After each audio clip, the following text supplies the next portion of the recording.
La Star Wars Celebration 2025 bat son plein en ce moment même au Japon et apporte son lot d'annonces. Salut à toutes et à tous, c'est Jean-C Moketo pour parler de tout mais surtout de rien. On se retrouve pour une nouvelle vidéo actualité autour de Star Wars, puisque c'est vrai que ça fait depuis 2019, depuis l'épisode 9, que Star Wars est complètement absent des salles de cinéma. Alors la licence continue d'apporter du contenu sur la plateforme Disney+, avec des séries animation et live, mais d'un point de vue cinéma pur, c'est vrai que la licence a complètement disparu des salles de cinéma, mais ça y est, Lucasfilm est sur le point de contre-attaquer, si je puis dire, puisque durant l'événement, ils nous ont partagé beaucoup d'informations concernant les films à venir, et c'est ce qu'on va voir tout de suite dans cette vidéo actualité. Alors n'hésitez surtout pas à vous abonner et à mettre un petit pouce vers le haut et à activer la cloche pour être prévenu dès qu'une nouvelle vidéo de ce genre sortira, si jamais mon contenu vous intéresse, bien évidemment. Alors, on va passer côté cinéma, avec des annonces. On va y aller chronologiquement, histoire que ce soit un petit peu plus clair pour vous, mais donc on a eu la confirmation que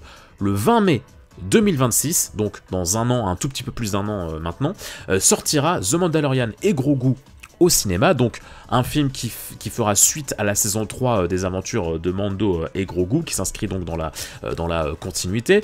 On a eu un teaser qui a été diffusé durant l'événement, que je ne vais pas vous diffuser pour des raisons évidentes de droit, mais en tout cas sachez qu'il y a eu un teaser qui a été montré. Je vais vous montrer quelques screens. Le teaser montrait notamment la présence de Zeb, donc personnage qu'on a vu dans Star Wars Rebels, qui était aussi présent dans la série et qui fera son grand retour dans le film.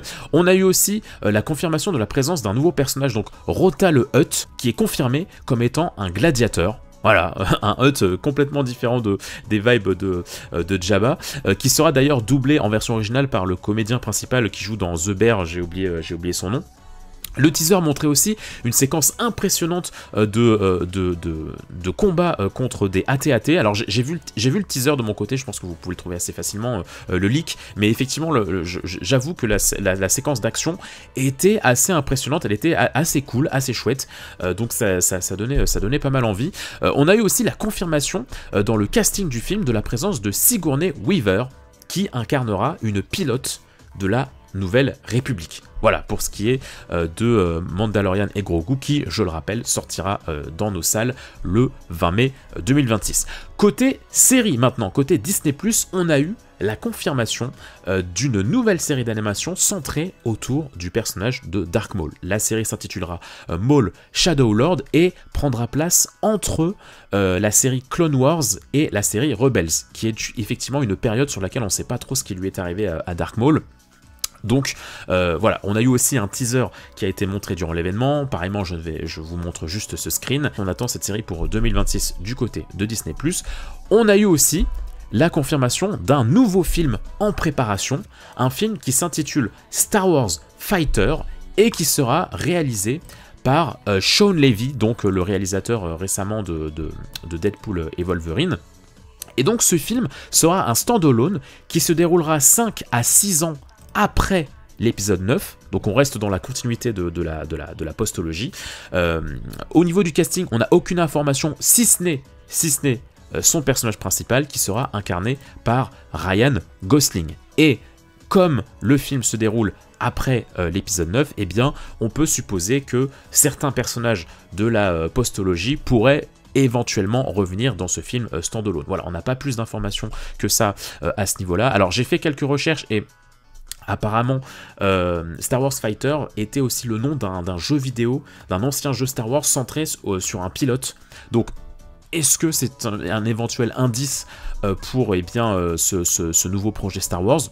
Aucune idée, en tout cas, le film a été daté pour le 28 mai 2027. Alors on voit que ça y est, ils ont changé leur façon leur date de sortie. Avant c'était plus ou moins en décembre que sortaient les films, mais là ça semble leur nouveau planning semble se concentrer sur le mois de mai. On a mai 2026 Grogu, mai 2027 Star Wars Fighters, donc voilà, on verra s'il reste sur ce créneau. Mais on a aussi eu des informations sur les autres projets. Alors, information pas oui et non. En tout cas, on a eu la confirmation que les autres projets de films étaient toujours en cours, notamment le film de Taika Waititi, Donc, dont on n'a aucune information, hein, que ce soit niveau casting comme niveau intrigue, on ne sait pas trop de quoi parlera le film de Taika Waititi, mais on a eu aussi la confirmation que le film de James Mangold est toujours en cours de production, donc ce sera un film centré sur les origines de la Force et des Jedi, et le film de Charmin Obaid Chinoy est aussi toujours en cours de production, et qui sera un film centré sur le personnage de Rey Skywalker, donc qui se déroulera également après l'épisode 9, où l'intrigue raconterait l'histoire de Rey qui voudrait construire une nouvelle école, une nouvelle école de formation pour de futurs Jedi. Voilà, ça c'est des projets qui sont toujours en préparation du côté de Lucasfilm, mais sur lesquels on n'a toujours pas de nouvelles informations. Mais on a aussi eu la confirmation qu'une nouvelle trilogie Star Wars était en préparation et confirmée par Simon Kinberg. Voilà, on n'a pas plus d'informations à ce niveau-là. Est-ce que ça se déroulera dans une époque en particulier? Quelle sera un petit peu l'intrigue, la vibe du truc et tout? On n'a aucune information à ce niveau-là. Et on va finir sur une petite marque gaming, un petit côté gaming, puisque on a eu un trailer aussi pour le deuxième pack histoire DLC du jeu vidéo Star Wars Outlaws. Voilà, j'avais envie de le glisser dans cette vidéo de news parce que je suis en train de me faire le jeu en ce moment, donc voilà, ça m'a un petit peu intéressé personnellement.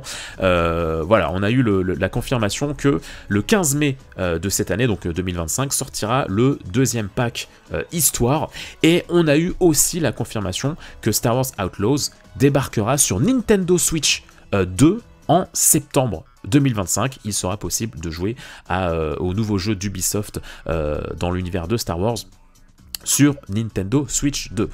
Voilà, c'était tout au niveau des plus grosses annonces. On a eu aussi quelques petites annonces, notamment du côté animation, avec mes animations pour enfants, des choses comme ça. Donc des annonces que j'ai trouvées moins importantes. Vous les retrouverez de toute façon sur les réseaux sociaux, sur le compte officiel de Star Wars. Mais en tout cas, pour les plus grosses annonces, c'est ce qu'il fallait retenir. Alors j'espère que cette vidéo vous aura plu. Je vous souhaite plein de bonnes choses. Prenez soin de vous et de vos proches. Et n'hésitez pas à aller visiter les différents contenus de la chaîne si jamais mon contenu vous plaît.